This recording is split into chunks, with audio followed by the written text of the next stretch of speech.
Gimana kabarnya hari ini? Alhamdulillah baik. Baik. Memulai pelajaran hari ini sebaiknya kita berdoa terlebih dahulu. Berdoa dimulai. Berdoa selesai. Baik, Ibu presensi dulu ya. Sofia, Hadir Bu. Dwi, Hadir. Abid, Hadir. baik, kelihatannya ini hadir semua. Apa ada yang izin teman kalian? Tidak ada. Teman-teman mengingat ini musim hujan, jaga kesehatan ya. Ya, Kalau pulang Bu. sekolah langsung pulang, jangan minum es, istirahat yang cukup, jangan begadang. Ini kalian kelas 11, jangan banyak main. Persiapkan nanti untuk kelas 12. Kemarin mempelajari materi apa ya teman-teman? Ada yang ingat? Tidak Bu. Sel Bu. Ya, betul Mbak Dwi sel. Kemarin mengenai sel hewan dan sel tumbuhan. Nah, sekarang kita akan mempelajari mengenai bioproses yang terjadi pada sel. Baik teman-teman, sekarang kita akan mempelajari mengenai bioproses yang terjadi di dalam sel. Ada apa aja? Transportasi. Yang pertama yaitu ada Transport. transport Aktif. Pasif. dulu, pasif. Apa yang disebut dengan transport pasif? Saya Bu. Ya, Kak Mbak Wi. Perpindahan molekul dari yang bagian konsentrasi Ya. tinggi ke rendah. Ya, perpindahan molekul dari tinggi ke rendah.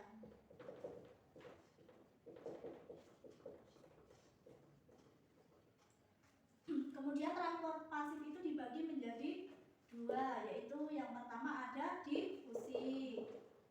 Difusi apa artinya? Ada yang tahu? Perpindahan molekul dari konsentrasi tinggi ke rendah. Ya, perpindahan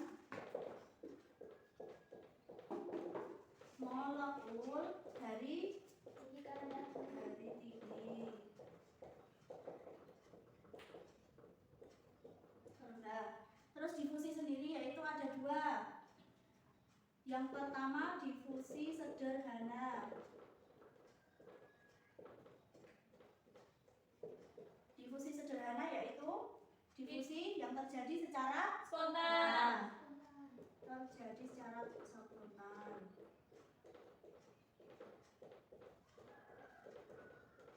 Dan tidak Butuh zat perantara. ya.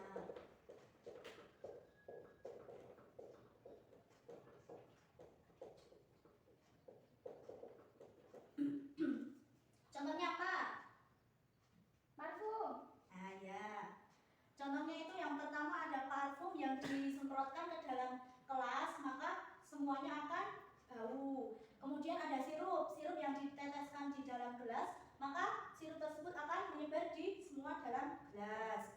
Kemudian yang kedua ada difusi terbantu. Apa yang dimaksud dengan difusi terbantu? Mbak Sofi. Berhubungan dengan bantuan protein pembawa. Ya. Jadi difusi terbantu ini dia membutuhkan perantara, sedangkan difusi sederhana tidak membutuhkan perantara. Difusi terbantu ini terjadi karena ada yang membantu dan itu asli gitu, tidak terjadi secara spontan.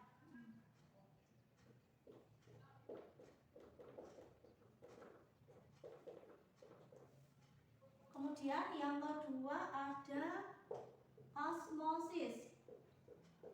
Apa yang dimaksud dengan osmosis?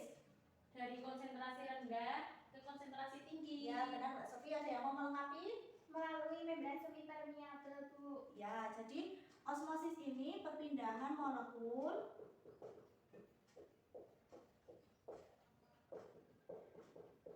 dari konsentrasi rendah ke tinggi.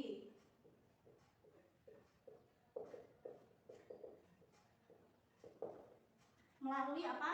Perantara. Ya, melalui membran semipermeabel.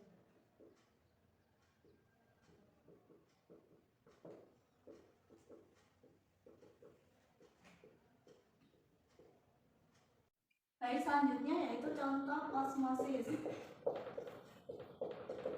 Contoh osmosis yang pertama pada sel hewan. Pada sel hewan dalam keadaan hipertonik atau keadaan dengan konsentrasi tinggi, yaitu sel hewan mengalami pengeluaran air yang secara terus-menerus, dinamakan dengan krenasi atau mengerut. Yang kedua dalam keadaan isotonik, larutan isotonik. Larutan isotonik tersebut normal. Kenapa normal? Karena dia mengeluarkan air dan juga menerima air dari luar lingkungan sel hewan ini. Kemudian yang ketiga dalam keadaan hipotonik. Keadaan hipotonik ini sel hewan mengalami pemasukan air. Air dari luar lingkungan sel hewan masuk ke dalam inti sel hewan dan akan menyebabkan lisis atau sel hewan ini pecah. Kemudian yang kedua pada sel tumbuhan. Pada sel tumbuhan ini pada keadaan hipertonik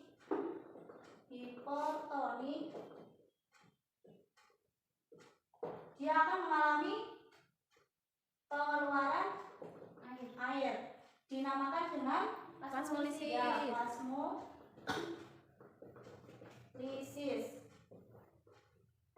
Karena mengalami plasmolisis ini disebabkan air di dalamnya ini penuh dan keluar. Keluarnya itu secara terus-menerus karena sudah terlanjur keluar mengeluarkan air. Kemudian yang kedua dalam keadaan isotonik atau keadaan normal di mana sel tumbuhan mengeluarkan air dan mendapatkan air dari lingkungan luar sel tumbuhan ini masuk ke dalam sel tumbuhan. Dinamakan normal. Kemudian yang ketiga dalam keadaan larutan hipotonik atau dengan konsentrasi rendah.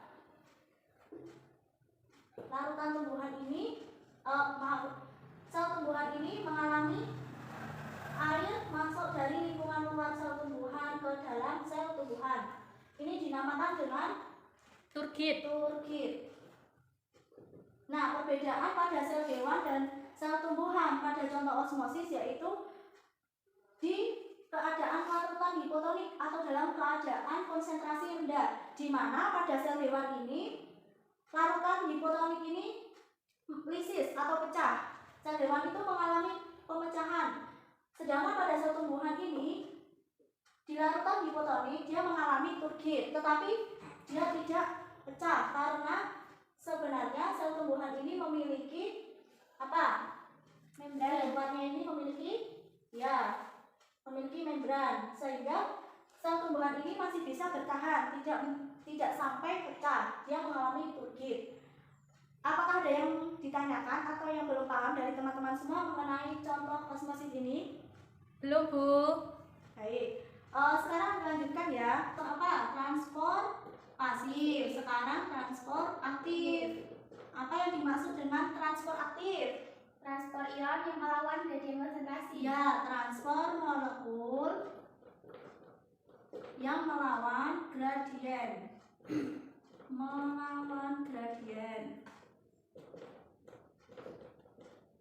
Nah, ini yang terakhir ya. Kemudian pada bioproses yang terjadi di dalam sel ini tidak hanya transport pada membran sel.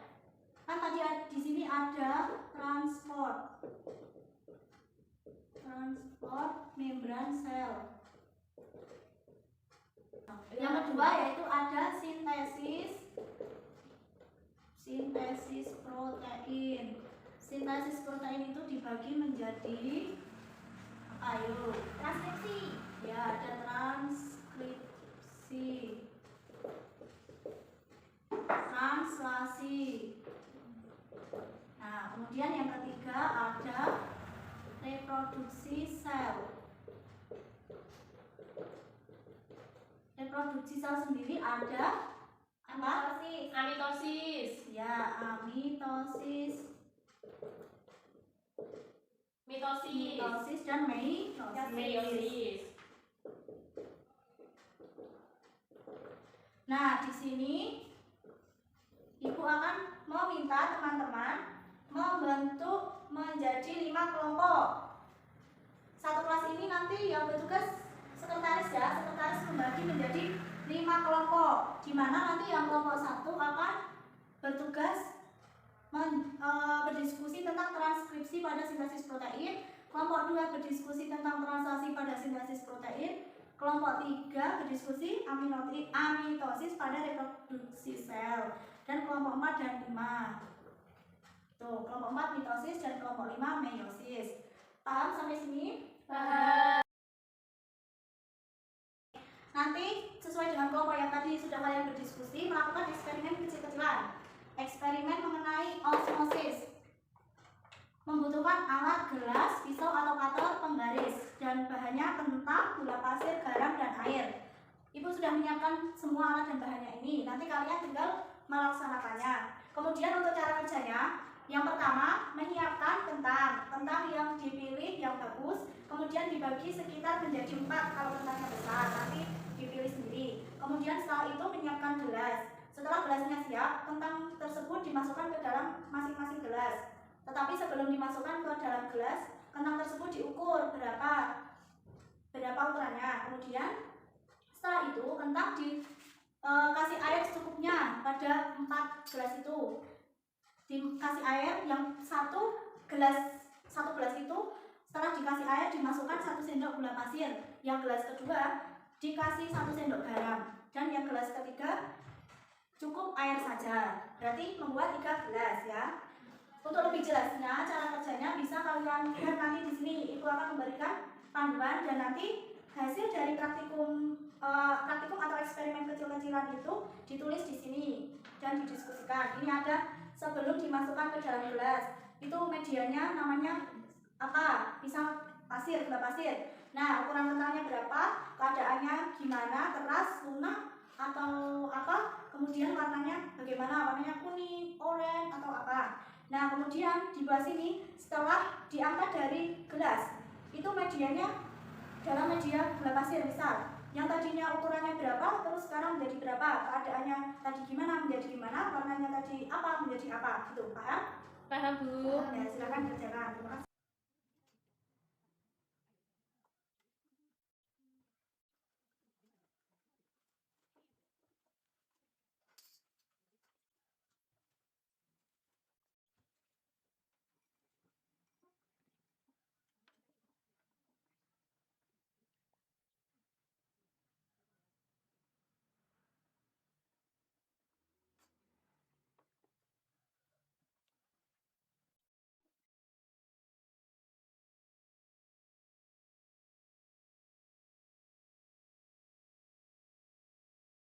Baik, teman-teman, sudah belum? Sudah, Bu, dari kelompok 2. Ya, baik. Terima kasih.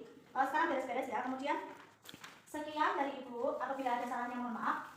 Oh ya, untuk pertemuan selanjutnya dipersiapkan nanti evaluasi mengenai bioproses yang terjadi di dalam sel dan materi sebelumnya, yang sel tumbuhan dan sel hewan. Sekian dari Ibu. Wassalamualaikum warahmatullahi wabarakatuh. Waalaikumsalam warahmatullahi wabarakatuh. Terima